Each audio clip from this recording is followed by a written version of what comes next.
up with Henna? Scott, just to let you know, I was called Crazy Legs in college for a very particular reason. You can get in on this if you want. Uh, Hannah, thank you so much for being here today and speaking with us. The Outlier community is an astounding one, so thank you again.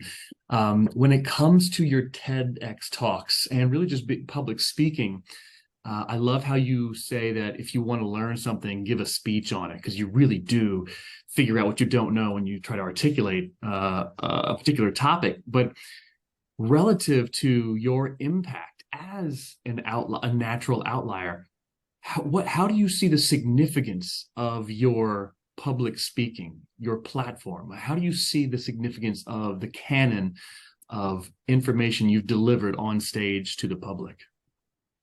Oh boy.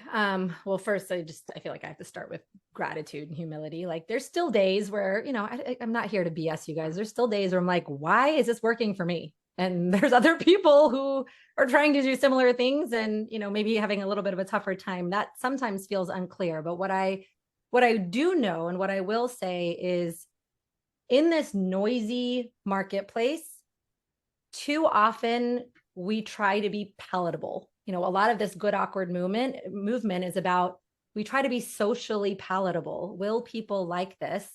Instead of different. And it's very noisy. It is good to be liked, but it is better to be different. And so I think slowly shaking off the shackles of approval, right? Like, I'm starting to get trolls.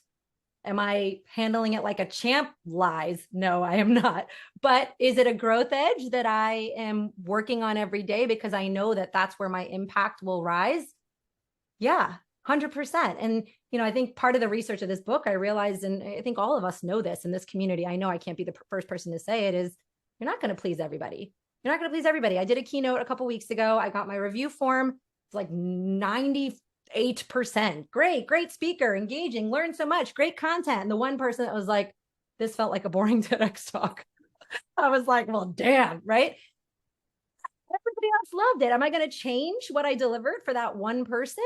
Maybe I reminded them of a high school bully they didn't like. Maybe there was somebody they dated who broke their heart that I reminded them of. I don't know, right? I don't know. And so I think the more mental work that I've done around caring if I'm different more than caring if I'm palatable has helped increase the significance, the impact. That said, I think, again, I don't like it when people make it all about just, kind of like luck and impact. I work my ass off. Like, I know everybody does. Like, I read constantly. I'm, constant input in order to find fresh output. And I think I try to read outside of the industry a lot.